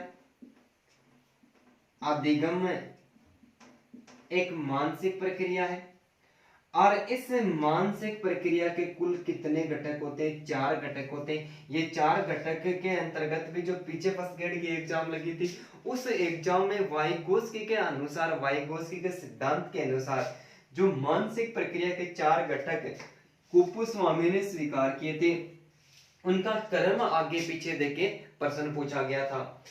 तो कुपुस्वामी के अनुसार, कुपुस्वामी ने अपनी पुस्तक एडवांस एजुकेशनल साइकोलॉजी के अंतर्गत अपने सिद्धांत है इस वाइगोत्स्की के सिद्धांत का समर्थन किया और समर्थन करके एक अवधारणा प्रस्तुत की कि अधिगम एक मानसिक प्रक्रिया है और इस मानसिक प्रक्रिया का जो क्रम होता है, इस क्रम के मुख्य रूप से 4 घटक होते हैं। इन 4 घटकों की बात करें तो कुपुस्वामी ने भी पहला घटक आवश्यकता को स्वीकार किया। किसको स्वीकार किया? आवश्यकता को, कि जो पहला घटक होता है वो कौन होता है? आवश्यकता। जब व्यक्ति को आवश्यकता होती है, आवश्यकता को प्राप्त करने के बाद में दूसरा जो घटक किया स्वीकार किया वो था तत्परता, रेडीनेस। ठीक है, तत्परता के बाद में स्थिति, सिचुएशन, स्थिति, और स्थिति के बाद में स्वीकार किया अंतःक्रिया, अंतःक्रिया, इंटरेक्शन। ठीक है, कुपुस्वामी ने अपनी पुस्तक एडवांस एजुकेशनल साइकोलॉजी के अंतर्गत इसे लेव सिमनोविच वाइगोत्स्की के सामाजिक अधिगम के सिद्धांत का समर्थन किया और समर्थन करके स्वीकार किया कि अधिगम एक मानसिक प्रक्रिया है और इस मानसिक प्रक्रिया का जो क्रम है वो क्रम 4 घटकों पर पूरी तरह से आधारित होता है, जिसके अंतर्गत सबसे पहला जो क्रम है घटक है या क्रम है वो है आवश्यकता। यानी किसी भी विषय वस्तु की सबसे पहले आवश्यकता होती है और आवश्यकता होने के बाद में व्यक्ति क्या करता है, यदि उस विषय वस्तु को या फिर लक्ष्य हमारे सामने होता है, उस लक्ष्य को वो प्राप्त करने के लिए एकदम से तैयार होता है। तैयार होने के साथ में जो स्थिति अर्थात परिस्थिति होती है वो बालक के सामने होती है। परिस्थिति अर्थात वातावरण होता है, उस वातावरण के साथ में वो तैयार होकर क्या करता है, अंतःक्रिया करता है और ये अंतःक्रिया क्या करती है, उस बालक को लक्ष्य की तरफ पूरी तरह से लेकर जाती है और लक्ष्य की प्राप्ति करवा देती है। तो ये प्रश्न फर्स्ट ग्रेड में पूछा गया था और इसमें वाइगोत्स्की के सामाजिक अधिगम सिद्धांत के अनुसार इसका क्रम पूछा गया था। क्रम का मतलब इसका जो पहला घटक है वो आवश्यकता है, दूसरा घटक वो तत्परता है, तीसरा घटक वो स्थिति है और चौथा जो घटक है वो क्या माना गया है, ये अंतःक्रिया माना गया है। यहाँ पर 4 विकल्प दिए और 4 विकल्प में जैसे आवश्यकता दे दिया, अंतःक्रिया दे दिया, तत्परता, स्थिति दे दी, सबसे पहले अंतःक्रिया दे दिया, फिर आवश्यकता, फिर स्थिति, तत्परता, ऐसे इनको आगे पीछे देकर इनका क्रम पूछ लिया था और क्रम के आधार पर भी ये प्रश्न पूछा गया था। यदि इससे वाइगोत्स्की के सामाजिक विकास के सिद्धांत की बात करें तो आज तक के जितने भी एग्जाम लगी हुए, जिसमें सी टेट के एग्जाम है, यूपीएससी की एग्जाम है, एच टेट है या फिर जो एमपी टेट है, यूपी टेट है या फिर अपनी यहाँ पर REET second grade first grade की जितनी भी एग्जाम लगी हुए और हर जो पेपर लगा हुआ है, हर एग्जाम में चाहे रीट का फर्स्ट लेवल हो चाहे सेकंड लेवल हो, उन दोनों में हर बार इस सिद्धांत से संबंधित प्रश्न तो पूछा जाता है। तो ये सिद्धांत भी हमारे लिए बहुत ही ज्यादा इंपॉर्टेंट है। ठीक है, तो कुपुस्वामी, कमिंस और फेंगे ने भी क्या किया, इस वाइगोत्स्की का जो सिद्धांत था इस सिद्धांत का समर्थन किया। ठीक है, अब हम अध्ययन करने वाले सामाजिक अधिगम का जो सिद्धांत है, सामाजिक विकास के सिद्धांत की अवधारणाएं, सामाजिक विकास के सिद्धांत की अवधारणाएं कि ये सिद्धांत क्या मानता है। तो सामाजिक विकास के सिद्धांत की कुल 5 अवधारणाओं का उल्लेख किया है। कितनी अवधारणाओं का? कुल 5 अवधारणाओं का उल्लेख किया। उन 5 अवधारणाओं में पहली है संज्ञानात्मक विकास। पहली है संज्ञानात्मक विकास, कॉग्निटिव डेवलपमेंट।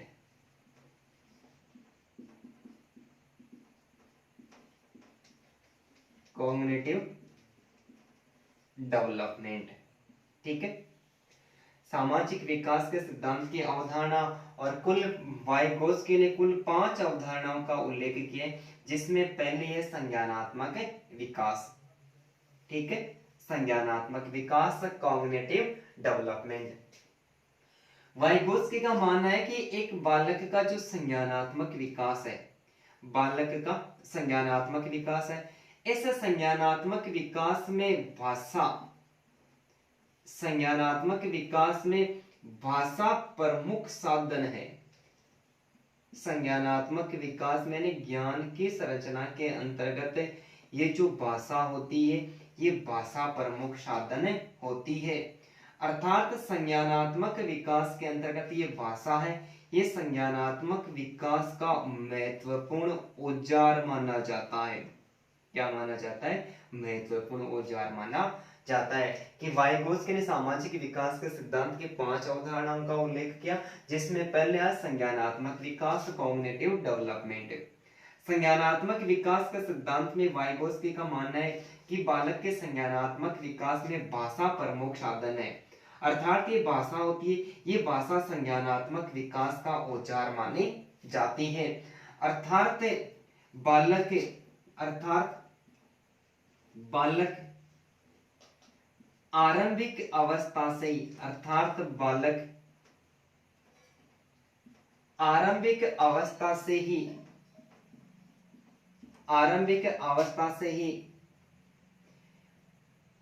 कार्यों का नियोजन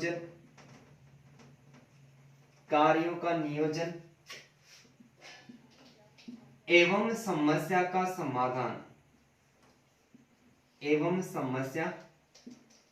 समाधान करने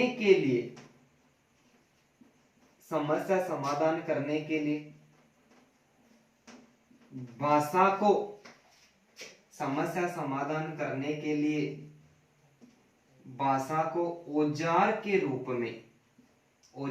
रूप में प्रयोग करता है। ठीक है, पहली जो उदाहरण है वो संज्ञानात्मक विकास, कॉग्निटिव डेवलपमेंट है। संज्ञानात्मक विकास के सिद्धांत में वाइगोत्स्की का मानना है कि बालक के संज्ञानात्मक विकास में भाषा प्रमुख साधन है। अर्थात संज्ञानात्मक विकास के लिए भाषा को एक महत्वपूर्ण औजार माना गया। क्या माना गया? भाषा को एक महत्वपूर्ण औजार माना गया। अर्थात बालक आरंभिक अवस्था से, जब बालक का जन्म होता है, जन्म होने के तुरंत बाद यदि वो भाषा बोलने लगता है, तो बालक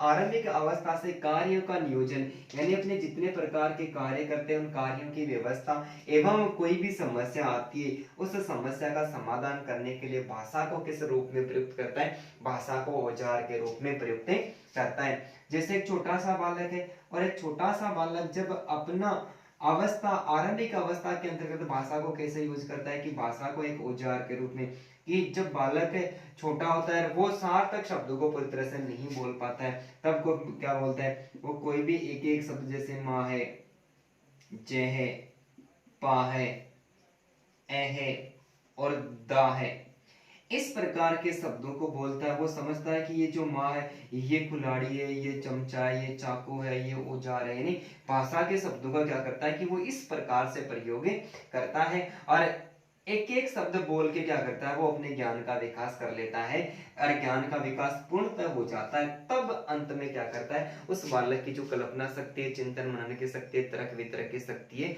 वो सभी प्रकार के शक्तियों का विकास हो जाता है। और वो विकास कहाँ पर होता है? ये बालक का जो वातावरण है, अर्थात बालक अन्य व्यक्तियों के संपर्क में आता है, उनकी बातों का अनुकरण करता है, और अनुकरण करके वो पूरी तरह से सीख लेता है, और सीख कर अपने ज्ञान का विकास कर लेता है। एक बार फिर से बात करते हैं। लीव सिमनोविच वाइगोत्स्की ने सामाजिक अधिगम के सिद्धांत की 5 अवधारणाओं का उल्लेख किया, जिसमें पहली संज्ञानात्मक विकास, कॉग्निटिव डेवलपमेंट है। संज्ञानात्मक विकास के संबंध में वाइगोत्स्की का मानना है कि बालक का संज्ञानात्मक विकास में भाषा प्रमुख साधन है। अर्थात संज्ञानात्मक विकास के लिए भाषा को एक महत्वपूर्ण औजार माना गया है, और बालक अपनी आरंभिक अवस्था, अपनी जो अवस्था होते है उसको प्रारंभ करता है। प्रारंभ के साथ में क्या करता है? अपने जो कार्यों का नियोजन, यानी उनकी व्यवस्था करने के लिए और समस्या का समाधान करने के लिए भाषा का औजार के रूप में प्रयोग करता है। कि भाषा का पूर्ण ज्ञान नहीं होता है, तब वो भाषा को क्या मानता है? एक औजार मानता है, और औजार के रूप में जैसे माँ, जय, पा, ए, दा, इस प्रकार के जो शब्द होते हैं उनको बोलने लग जाता है। और अंत में क्या करता है? कल्पना शक्ति, चिंतन मनन की शक्ति का विकास कर लेता है, और विकास जब हो जाता है तब हमें अनुभव होता है कि उस बालक का ज्ञान की क्या हुई है? वृद्धि हुई है। बालक के व्यवहार में क्या हुआ है? परिवर्तन हुआ है। और वो परिवर्तन कहाँ पर हुआ है? वो बालक के सामाजिक वातावरण के अंतर्गत हुआ है। ठीक है, इसके साथ में जो दूसरी अवधारणा है, दूसरी अवधारणा को स्वीकार किया अंतः क्रिया। क्या स्वीकार किया?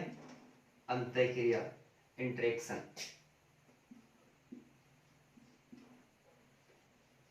इंट्रेक्शन। दूसरी अवधारणा को स्वीकार किया कि अंतःक्रिया। ठीक है, इस अंतःक्रिया के संबंध में जब संज्ञानात्मक विकास जब बालक का होता है तब बालक क्या करता है, अंतःक्रिया करता है।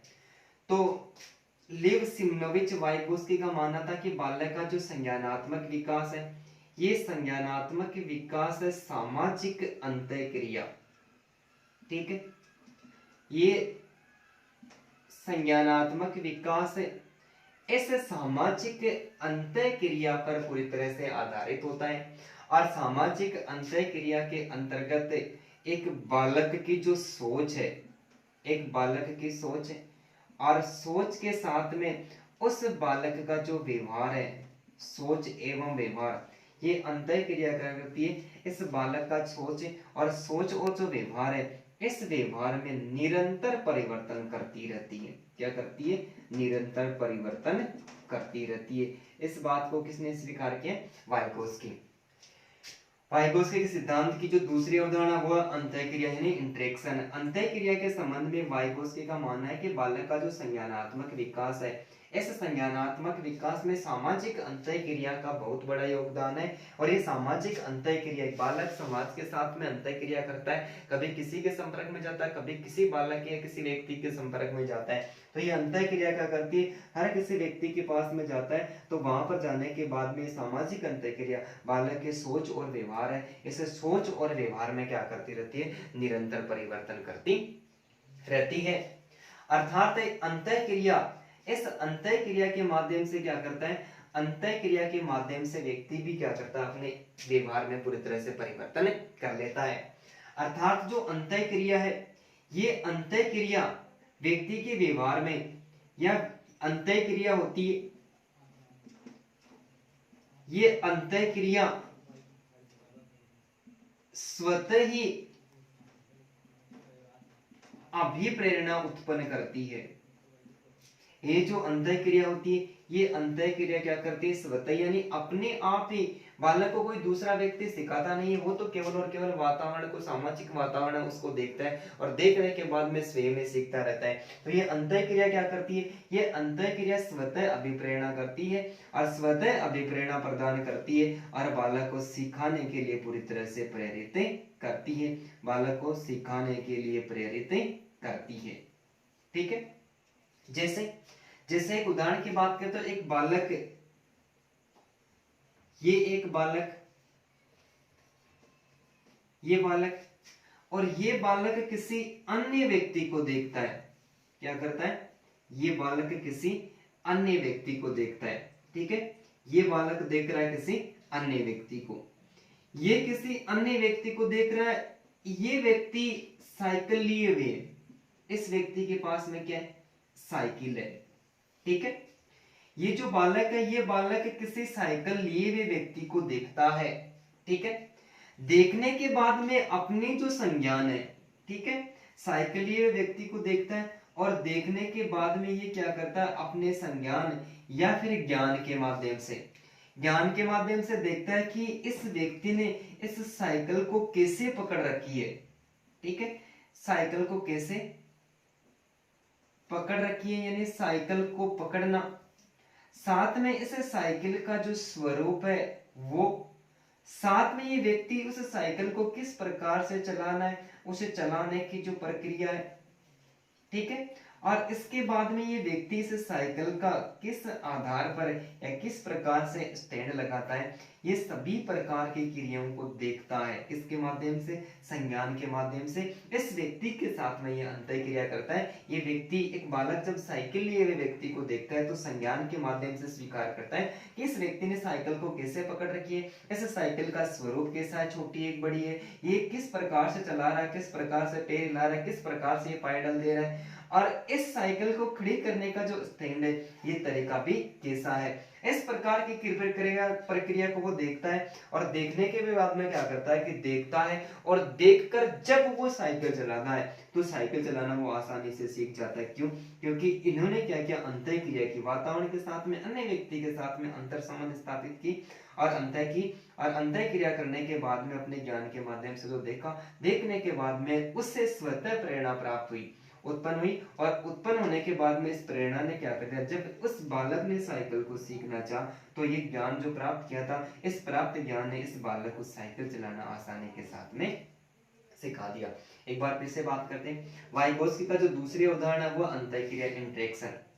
अंतःक्रिया के संबंध में वाइगोत्स्की का मानना है कि ये जो बालक का संज्ञानात्मक जो विकास होता है, ये संज्ञानात्मक विकास में जो सामाजिक अंतःक्रिया होती है इसका बहुत बड़ा योगदान होता है। अर्थात सामाजिक अंतःक्रिया बालक के सोच एवं जो व्यवहार होता है, इस व्यवहार में पूरी तरह से निरंतर परिवर्तन करती रहती है। अर्थात जो अंतःक्रिया होती है ये स्वतः प्रेरणा प्रदान करती है। बालक देखता है, देखने के बाद में सीखने के लिए अपने आप ही प्रेरणा प्रदान करती है और बालक आसानी के साथ में सीख जाता है। कि जैसे एक ये बालक साइकिल लिए हुए किसी व्यक्ति को देखता है, देखने के बाद में उस साइकिल को देखता है, साइकिल किस आधार पर पकड़ी हुई उस अवस्था को देखता है, साइकिल के स्वरूप को, साइकिल चलाने की प्रक्रिया को, और साइकिल पर व्यक्ति खड़े करते समय किस प्रकार से स्टैंड लगाता है, उस सारी प्रक्रिया को देखता है। और देखने के बाद में जब स्वयं साइकिल चलाना सीखता है तो उस प्रक्रिया देखी थी, उसका अनुकरण किया और आसानी के साथ में साइकिल को चलाना सीख जाता है। ठीक है। इसके अलावा वाइगोत्स्की ने जो इस सिद्धांत की तीसरी अवधारणा थी, वो तीसरी अवधारणा को स्वीकार किया, जेपीडी की अवधारणा। जेपीडी की अवधारणा, सॉरी जेडपीडी की अवधारणा। फुल फॉर्म है zone of proximal, zone of proximal development, समीपस्थ विकास की अवधारणा, समीपस्थ विकास की अवधारणा। तीसरी जो अवधारणा वो स्वीकार की, जेडपीडी की अवधारणा, जोन ऑफ प्रोक्सिमल डेवलपमेंट, समीपस्थ विकास की अवधारणा। अर्थात जेडपीडी की अवधारणा को स्वीकार करके वाइगोत्स्की का मानना है, अर्थात जेडीपी के संबंध में वाइगोत्स्की की अवधारणा है कि जब बालक का जो विकास होता है और जब बालक का जो वास्तविक विकास है, ये जो वास्तविक विकास है ये समस्या समाधान पर आधारित होता है। किस पर होता है? ये वास्तविक विकास समस्या समाधान पर आधारित होता है। इसके साथ में एक बात और स्वीकार की कि बालक का जो संभावित विकास है, कैसा विकास? बालक का जो संभावित विकास है, ये संभावित विकास मार्गदर्शन पर आधारित होता है, मार्गदर्शन पर आधारित होता है। और साथ में एक और बात को स्वीकार किया कि इन दोनों के जो बीच की दूरी है, इन दोनों के वास्तविक विकास और संभावित विकास के जो बीच की दूरी है, ये जो दूरी है ये समान पदीय मार्गदर्शन पर आधारित होती है। ठीक है। तीसरी जो अवधारणा है वो है जेडपीडी की अवधारणा, जोन ऑफ प्रोक्सिमल डेवलपमेंट, समीपस्थ विकास की अवधारणा। अर्थात जेडपीडी की अवधारणा को प्रस्तुत करके वाइगोत्स्की का मानना है कि बालक का जो वास्तविक विकास है, बालक के सामने किसी भी प्रकार की समस्या आती है, ज्ञान के माध्यम से वो समस्या का समाधान जब स्वयं ही करता है तब उसका वास्तविक विकास होता है। बालक का संभावित विकास कब होता है? बाल्यावस्था और शैशवावस्था में इस प्रकार का विकास होता है कि जब शिक्षक क्या करता है, मार्गदर्शक के रूप में बालक का कार्य करता है और बालक सीखता जाता है।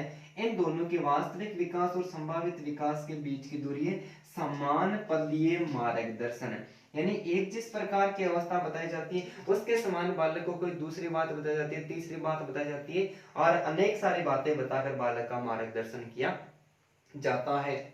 अर्थात वाइगोत्स्की का मानना है कि जो कुछ हम जानते हैं, जो कुछ हम जानते हैं या जो कुछ हम नहीं जानते हैं, जो कुछ जानते हैं या फिर नहीं जानते हैं, इनके बीच, ठीक है, जो कुछ हम जानते हैं या फिर जो कुछ हम बिल्कुल भी नहीं जानते हैं, इनके बीच एक रिक्त स्थान होता है कि जो कुछ हम जानते हैं या फिर जो कुछ नहीं जानते, इनके बीच में क्या होता है, रिक्त स्थान होता है। यानी बीच में समान पक्षीय मार्गदर्शन अन्य बातें सीखने के लिए गाइडेंस करने वाले व्यक्ति भी होते हैं। तो जो कुछ हम जानते हैं या फिर जो कुछ नहीं जानते, इनके बीच रिक्त स्थान होता है, और ये रिक्त स्थान व्यक्ति के विकास और व्यक्ति के विकास के साथ में जो व्यक्ति का ज्ञान होता है, उस ज्ञान का आधार होता है। ठीक है, बालक के अपना जो वास्तविक विकास है वो समस्या समाधान के आधार पर आधारित होता है। संभावित विकास है मार्गदर्शन होता है। लेकिन मार्गदर्शन करवाने के बाद में भी कुछ बातें ऐसी होती है जिनको बालक जानता है, और कुछ बातें ऐसी होती है जिनको बालक नहीं जानता है। यानी अध्यापक एक दो बात बता देता है, और बात बताने के बाद में वो बात आधी अधूरी रह जाती है। तो वो जो बीच में रिक्त स्थान होता है, उस समय बालक क्या करता है, बहुत सारी कल्पनाएं करता है, और कल्पना करके अपना जो विकास है और विकास के साथ में अपना ज्ञान है, उस ज्ञान की प्राप्ति आसानी के साथ में कर लेता है। ठीक है, इसके साथ में अपने सिद्धांत की जो चौथी उदाहरण है, वो चौथी उदाहरण होता है संस्कृति का अधिगम पक्ष। संस्कृति का अधिगम पक्ष, learning aspect of culture, CULTURE, learning aspect of culture, संस्कृति का अधिगम पक्ष। वाइगोत्स्की के अनुसार जो संस्कृति का जो अधिगम पक्ष है, ये अधिगम पक्ष व्यक्ति के विशिष्ट व्यवहार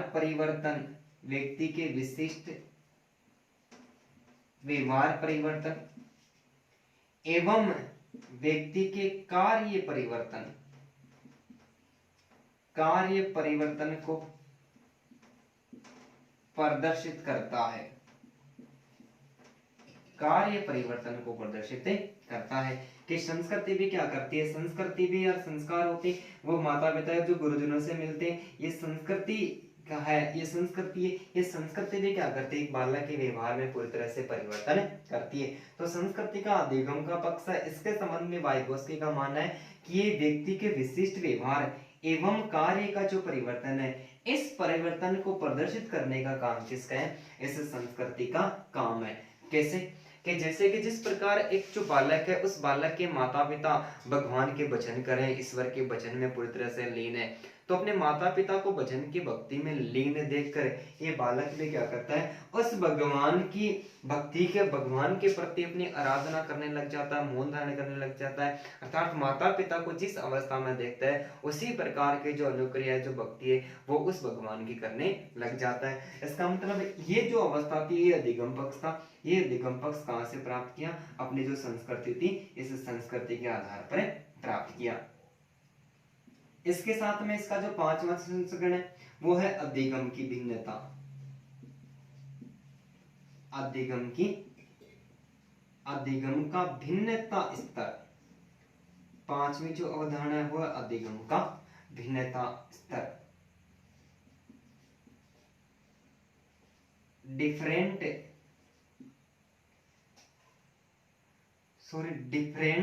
ऑफ लर्निंग,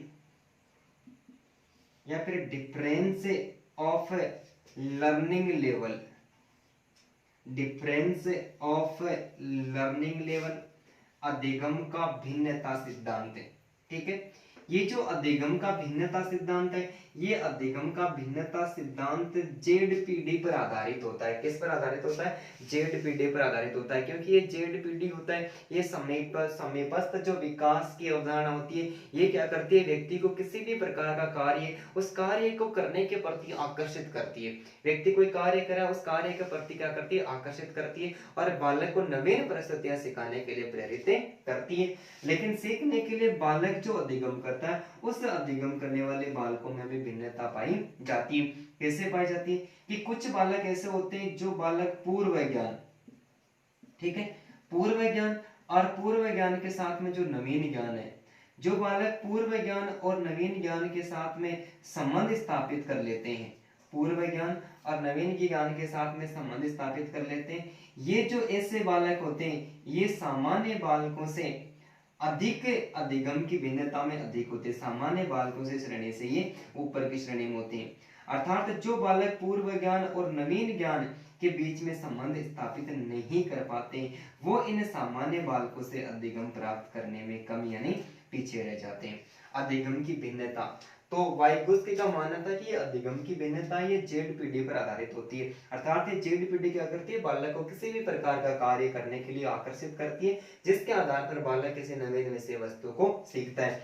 अधिगम यानी सीखने के आधार पर किस प्रकार से भिन्नता रहती है कि कुछ बालक प्रतिभाशाली होते हैं अर्थात जो बालक पूर्व ज्ञान एवं नवीन ज्ञान के साथ में संबंध स्थापित कर लेते हैं उनकी जो अधिगम प्रक्रिया है जैसे सामान्य श्रेणी के बालकों से अधिक होती है। लेकिन जो बालक पूर्व ज्ञान एवं नवीन ज्ञान के बीच में संबंध स्थापित नहीं कर पाते वो बालक इन सामान्य श्रेणी के बालकों से पीछे रह जाते हैं अर्थात सामान्य बालकों से कम अधिगम की प्राप्ति करते हैं। तो इस प्रकार वाइगोत्स्की ने क्या किया, अपने सिद्धांत की 5 अवधारणाओं का उल्लेख किया।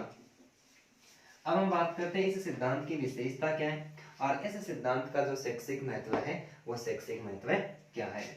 ठीक है, शैक्षिक महत्व, शैक्षिक महत्व,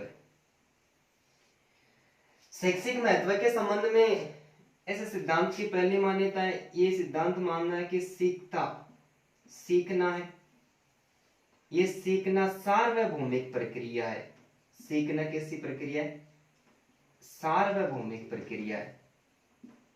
ठीक है, सामाजिक विकास का सिद्धांत मानता है कि सीखना सार्वभौमिक प्रक्रिया है और सार्वभौमिक प्रक्रिया होने के साथ में ये निरंतर चलती रहती है, निरंतर चलती रहती है।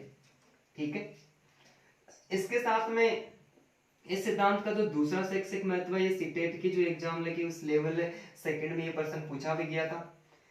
शैक्षिक महत्व के अंतर्गत जो दूसरी महत्व है वो स्वीकार किया कि सीखना, सीखने के अंतर्गत जो सांस्कृतिक संगठन होता है, सीखने के अंतर्गत सांस्कृतिक संगठन,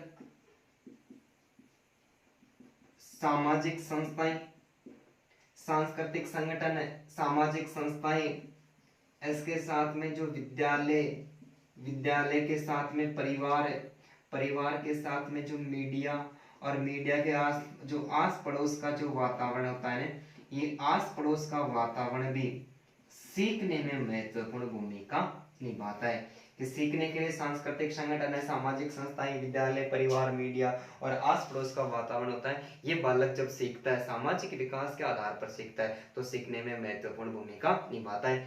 प्रश्न पूछा था कि सामाजिक वाइगोत्स्की के अनुसार जो सीखने की प्रक्रिया है उसमें किस किस अवस्थाओं को शामिल किया। विद्यालय भी विकल्प में था, परिवार भी था, मीडिया भी था और आस पड़ोस के जगह पास पड़ोस का वातावरण है। तो ये सभी प्रकार की स्थितियां क्या करती है, सीखने के लिए प्रेरित करती है। इसके अलावा एक और शैक्षिक महत्व स्वीकार किया कि जो अंतः क्रिया है, इस अंतः क्रिया द्वारा, किसके द्वारा, अंतः क्रिया के द्वारा विद्यालय, अंतः क्रिया के द्वारा विद्यालय बालकों को अधिगम के स्वरूप को प्रदान करता है।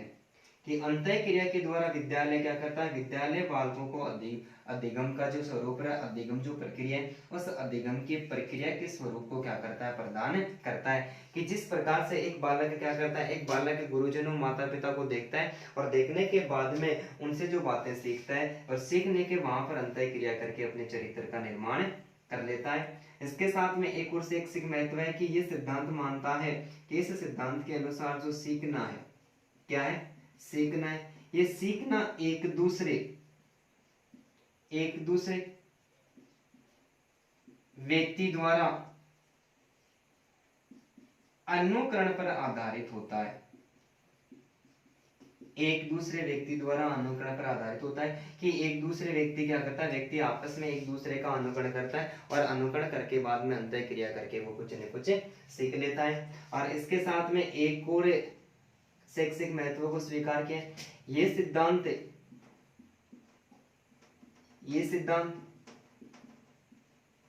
सामाजिक सांस्कृतिक एवं मनोवैज्ञानिक, सामाजिक सांस्कृतिक एवं मनोवैज्ञानिक तथ्यों के समन्वय के आधार पर सीखने की प्रक्रिया को स्वीकार करता है।